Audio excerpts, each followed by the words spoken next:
नमस्कार शेतकरी बांधवांनो, तर स्वागत आहे तुमचं आपल्या एका नवीन व्हिडिओमध्ये। तर दिवाळीपूर्वी पीक विमा जो जमा होणार आहे, तर त्या पीक विम्यासाठी किती जिल्हे पात्र झालेले आहे, त्याचबरोबर किती रक्कम ही वाटप केली जाणार आहे आणि यामध्ये किती शेतकरी पात्र झालेले आहे, तर या सर्व जिल्ह्यांची आणि तालुक्यांची आणि किती शेतकरी पात्र झाले आहे याची सविस्तर माहिती आज आपण बघणार आहोत। तर सर्व शेतकऱ्यांना आशा लागलेली आहे ती आता आर्थिक मदतीची। तर हीच आर्थिक मदतीच्या पार्श्वभूमीवरती आता दिवाळीपूर्वी सर्व शेतकऱ्यांची दिवाळी गोड व्हावी यासाठी आता हा पीक विमा वाटप सुरुवात झालेली आहे। तर त्यामध्ये किती जिल्हे पात्र झालेले आहे, तर आपण अशा 11 जिल्ह्यांची यादी बघणार आहोत। तर सर्व शेतकरी मित्रांनो, हे 11 जिल्हे कोणते आहे आणि यामध्ये हेक्टरी किती जमा होणार आहे, तर याची सविस्तर माहिती आपण बघणार आहोत। तर त्यामध्ये असे तर त्यासाठी आपले असे नवीन व्हिडिओ बघण्यासाठी जर नवीन असाल चॅनलवर तर नक्की चॅनलला सबस्क्राईब करा। व्हिडिओ कुठेही स्क्रिप्ट करू नका, जेणेकरून जे शेतकरी वंचित आहे ते शेतकऱ्यांचा सुद्धा जिल्हा याच्यामध्ये निघू शकतो आणि हेक्टरी त्या शेतकऱ्यांना किती मिळू शकतो याची सविस्तर माहिती या व्हिडिओमध्ये आहे। तर चला मग व्हिडिओला विलंब न करता आपण सुरुवात करू। तर शेतकरी मित्रांनो, यामध्ये सर्वप्रथम जो जिल्हा आहे तो म्हणजे अमरावती। तर अमरावतीमध्ये सुद्धा आता बहुतांश शेतकऱ्यांच्या खात्यावरती हा पीक विमा जमा केला जाणार आहे। त्यानंतर अकोला असेल, यवतमाळ असेल, त्याचबरोबर बुलढाणा असेल, वाशिम, जालना, त्याच्यानंतर परभणी आणि त्याचबरोबर हिंगोली। तर हिंगोली जिल्ह्यामध्ये सुद्धा अद्यापही 1 रुपयाचं सुद्धा पीक विमा वाटप झालेलं नव्हतं आणि हिंगोली जिल्हा हा दुष्काळग्रस्त जिल्ह्यामध्ये सुद्धा याची नोंद झालेली आहे। तर या जिल्ह्यामध्ये सुद्धा आता दिवाळीपूर्वी सर्व शेतकऱ्यांची दिवाळी गोड होणार आहे, म्हणजेच सर्व शेतकऱ्यांच्या जे काही शेतकरी पात्र ठरलेले असतील त्या सर्व शेतकऱ्यांच्या खात्यावरती पीक विमा हा वाटप केला जाणार आहे। त्याच्यानंतरच पुढचा जो जिल्हा आहे तो म्हणजे नांदेड। तर नांदेड जिल्ह्याचा जर आपण विचार केला तर नांदेड जिल्ह्यामध्ये सुद्धा बहुतांश शेतकरी हे पीक विम्यापासून वंचित होते, तर ते शेतकऱ्यांना सुद्धा आता तुरळक का होईना पण पीक विमा हा वाटप केला जाणार आहे। त्यानंतरचा जो जिल्हा आहे तो म्हणजे बीड। तर त्या बीड जिल्ह्यामध्ये सुद्धा आता मोठ्या प्रमाणावरती पीक विमा वाटप केली जाणार आहे। त्याचबरोबर लातूर असेल, तर या अशा सर्व जिल्ह्यांमध्ये शेतकऱ्यांना या ऑक्टोबर महिन्याच्या एंडिंगपर्यंत सर्व शेतकऱ्यांच्या खात्यावरती पीक विमा हा जमा केला जाणार आहे। त्याचबरोबर अतिवृष्टी अनुदानाचे पैसे शेतकरी बांधवांच्या खात्यावर जमा होण्यास देखील सुरुवात झालेली आहे। म्हणजेच अतिवृष्टी असेल किंवा दुष्काळी अनुदान असेल तर हे दोन्ही अनुदान जे आहे ते सर्व शेतकऱ्यांच्या खात्यावरती वाटप होण्यास सुरुवात झालेली आहे। त्याचबरोबर ऑक्टोबर ते ऑगस्ट, सप्टेंबर आणि ऑक्टोबर, तर या तीनही महिन्यांमध्ये पडलेला पाऊस म्हणजेच अतिवृष्टी किंवा पावसाचा खंड, तर या जिल्ह्यांमध्ये अतिवृष्टी झाली होती आणि त्यामुळे या राज्य सरकारच्या माध्यमातून जवळपास 1000 कोटी रुपये रक्कम मंजूर करून शेतकऱ्यांच्या खात्यावरती वितरित करण्यास सुरुवात झालेली आहे।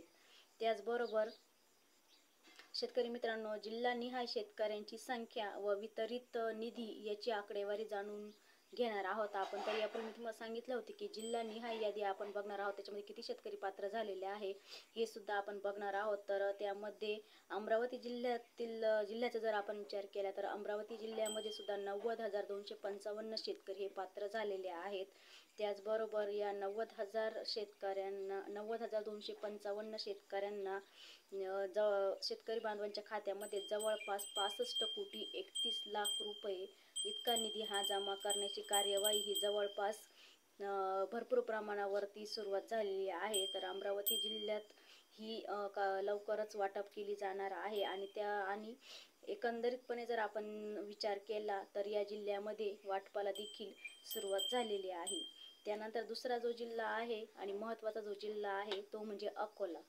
तर अकोला जिल्ह्याचा जर आपण विचार केला तर अकोला जिल्ह्यामध्ये सुद्धा 2,577 शेतकरी हे पीक विम्यासाठी पात्र झालेले आहेत आणि 2,571 शेतकऱ्यांच्या खात्यावरती 144 कोटी 28 लाख रुपयेचा पीक विमा ही वाटपाची शेतकऱ्यांच्या खात्यावरती सुरुवात देखील झालेली आहे आणि तशी कार्यवाही देखील जिल्हा प्रशासनाच्या माध्यमातून सुरू करण्यात आलेली आहे। याचबरोबर पुढचा जो जिल्हा आहे आणि तिसरा जो जिल्हा आहे तो म्हणजे यवतमाळ। तर यवतमाळ जिल्ह्याचा जर आपण विचार केला तर यवतमाळ जिल्ह्यामध्ये सुद्धा या बहुतेक अतिवृष्टी झालेली आहे आणि या अतिवृष्टीमध्ये 2,63,609 शेतकऱ्यांनी मोठ्या प्रमाणावरती नुकसान झालेले आहे. तर त्यामुळे जिल्ह्यातील 2,63,609 शेतकऱ्यांना 145 कोटी 10 लाख रुपये अनुदान वाटपाचा कार्य हे सुरू झालेलं आहे. आणि त्याचबरोबर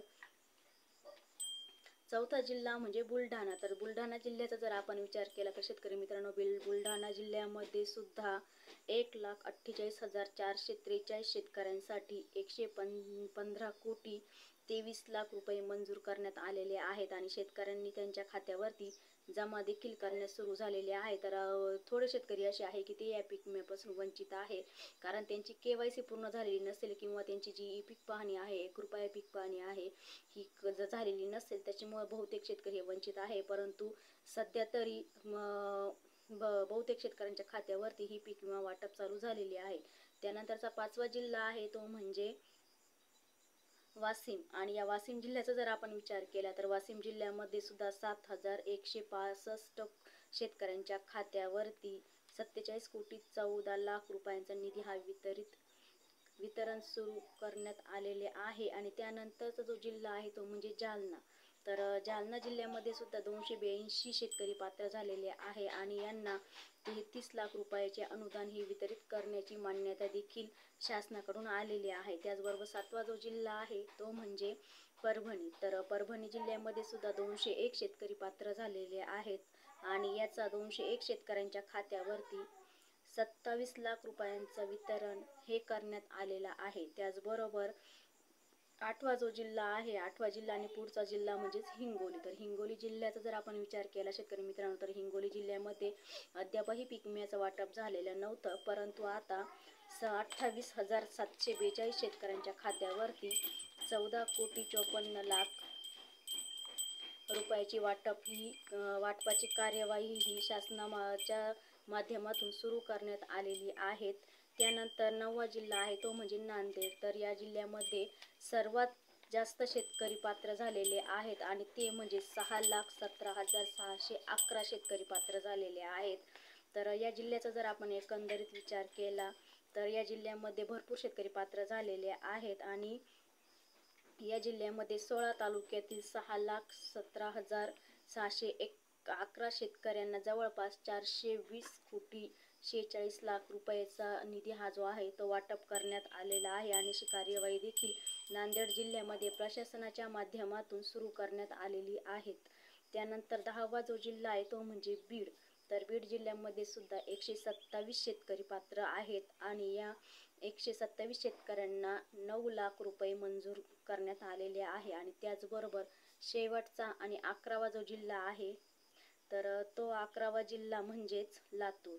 तर लातूर जिल्ह्याचा जर आपण विचार केला तर लातूर जिल्ह्यामध्ये फक्त 32 शेतकरी हे पात्र झालेले आहेत आणि एकंदरीत 11 जिल्ह्यांमध्ये हाच एक जिल्हा असा आहे की या जिल्ह्यामध्ये खूप कमी प्रमाणामध्ये शेतकरी पात्र झालेले आहे. त्यांचे क्लेम स्वीकारले नसतील किंवा 24 तासाच्या आत त्यांनी जी काही कार्यवाही असेल ती केलेली नसेल, त्यामुळे ते शेतकरी अद्यापही पात्र झालेले नाहीत. तर या जिल्ह्यामध्ये आणि या जिल्ह्यातील शेतकऱ्यांना 2,92,000 रुपये इतका निधी हा मंजूर करण्यात आलेला आहे. आणि वाटपाची कार्यवाही देखील सुरू झालेली आहे. तर जुलै व ऑगस्ट या 2 महिन्यामध्ये मोठ्या प्रमाणावरती अतिवृष्टी झालेली होती आणि याच पार्श्वभूमीवरती ज्यांचे शेतकरी पिकांचे जमिनीचे नुकसान झालेले असून त्याच अशा दोन्ही शेतकऱ्यांना नुकसान झालेले आहे. त्यामध्ये अकोला, अमरावती, यवतमाळ, बुलढाणा, वाशिम जिल्हा, परभणी, हिंगोली, नांदेड, बीड, लातूर अशा 11 जिल्ह्यांची माहिती आपण बघितलेली आहे. आणि या 11 जिल्ह्यामध्ये एकूण 14,09,318 शेतकरी हे पात्र करण्यात आलेले आहेत. तर जवळपास आता या शेतकऱ्यांना त्यांच्या खात्यावरती 993 कोटी 1 लाख रुपयाची वाटपाची कार्यवाही देखील राज्य सरकारच्या माध्यमातून सुरू करण्यात आलेली आहेत. आणि ज्या शेतकऱ्यांना आपली KYC पूर्ण केलेली नाही असे शेतकरी बांधवांना रक्कम देण्यात येणार नाही याची सर्व शेतकऱ्यांनी नोंद घ्यावी. तर ही होती आपल्या 11 जिल्ह्यांची गावनिहाय यादी. तर किती शेतकरी पात्र झालेले आहे ते पण बघितलं, हेक्टरी किती मिळणार आहे ते पण बघितलं. तर चला मग व्हिडिओ आवडलास लाईक शेअर करा आणि चॅनलला सबस्क्राईब करा. नवीन कोणी असेल तर नक्कीच असे नवनवीन शेतीविषयक व्हिडिओ बघण्यासाठी चॅनलला सबस्क्राईब करा. पुन्हा भेटू अशाच एका नवीन व्हिडिओ सोबत. तोपर्यंत सर्वांना धन्यवाद.